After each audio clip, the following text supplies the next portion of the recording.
আমার কাছে বড় কথা হলো গোটা ছাত্র সমাজ এবং ছাত্ররা সমস্ত বিশ্ববিদ্যালয়, সমস্ত কলেজে, সমস্ত শিক্ষা প্রতিষ্ঠানে আজকে এই ঘটনায় শঙ্কিত। আমি আশঙ্কিত, যদি এইভাবে ঘটনা চলতে থাকে আমাদের রাজ্যে, তাহলে একটা ভয়ানক বিপর্যয়ের সামনে আমরা পড়ব।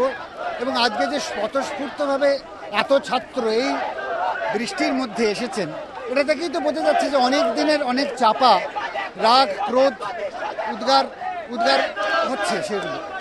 সেইখানটা আমার কাছে খুব জরুরি যে আজকে এই মিছিলটা হওয়ার খুব দরকার ছিল, এই ঘোষণাটা করার দরকার ছিল যে এটা আমরা মানব না, এটা আমরা মানব না। একটা বিষয় মিছিলে হাঁটতে হাঁটতে আমরা বারবার ভাবছি যে কোথায় প্রথাগত রাজনৈতিক ছাত্র সংগঠনের প্রতি বিমুখতা, একটা মানে মেন স্ট্রিম রাজনীতির প্রতি। মানে আমরা আন্দোলন মানেই বুঝতাম টিএমসিপি, আন্দোলন মানেই এসএফআই, আন্দোলন মানেই এবিভিপি। সেই মেন স্ট্রিম রাজনৈতিক ছাত্র সংগঠনের প্রতি বিমুখতা রাজ্যের কৃতি ছাত্রছাত্রীদের মধ্যে মানে তার প্রাবল্য বেড়েছে। এত স্বতঃস্ফূর্ত ভিড়, এত মানুষের উপস্থিতি, এত ছাত্রছাত্রীদের উপস্থিতি।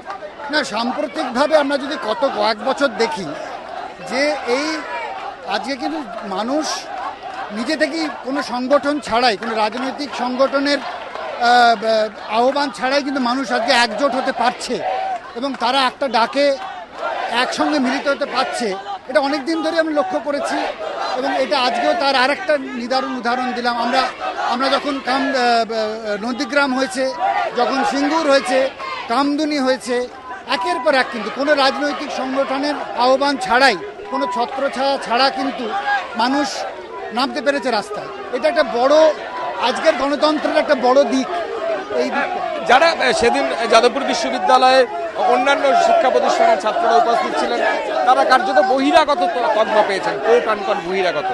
আপনার কোনো অংশে মনে হয় না এই মিছিলে আপনিও বহিরাগত বা তকমা পেতে পারেন? এখন তো সবাইকেই বহিরাগত বলে দেওয়া হচ্ছে। এটা একটা নতুন ভাষার একটা দিক হয়েছে। একটা হচ্ছে ছোট ঘটনা, আর কিছু না হলেই বহিরাগত। এই দুটো ঘটনা বারবার দেখছি, বারবার সরকারের কাছ থেকে, এই দুটো অ্যাডমিনিস্ট্রেশনের কাছ থেকে এই বারবার একই কথা আসছে যে বহিরাগত এবং ছোট ঘটনা। কিন্তু এটাকে যদি ছোট ঘটনা বলে তাহলে বড় ঘটনা কোনটা, আমার প্রশ্ন। আর বহিরাগত কে?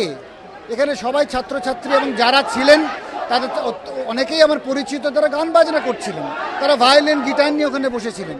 তাদেরকে অস্ত্রশস্ত্র দেওয়া হয়েছে হাতে, তারা বসে রয়েছেন, দিয়ে ওরকম একটা মারধর, প্রহার, এতে লজ্জাজনক, আমাদের গণতন্ত্রের পক্ষে লজ্জা।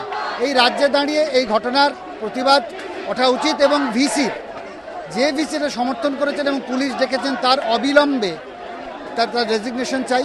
তিনি নামুন উপাচার্যের পদ থেকে, তিনি এই মুহূর্তে তার অব্যাহতি দিতে চাই, মানে তার রেজিগনেশন চাই।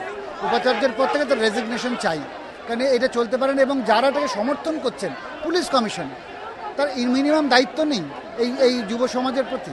তিনি বলে দিলেন যে না, অস্ত্রশস্ত্র নিয়েছিলেন। এটা কি ধরনের রাজ্য শাসন, কি ধরনের শাসন? এটা একদম অনাচার চলছে। সেই অনাচারের জায়গায় দাঁড়িয়ে আমার মনে হয় যে এখনও কিন্তু সময় আছে, তারা বুঝতে পারবেন যে তারা কোথাও ভুল করছেন।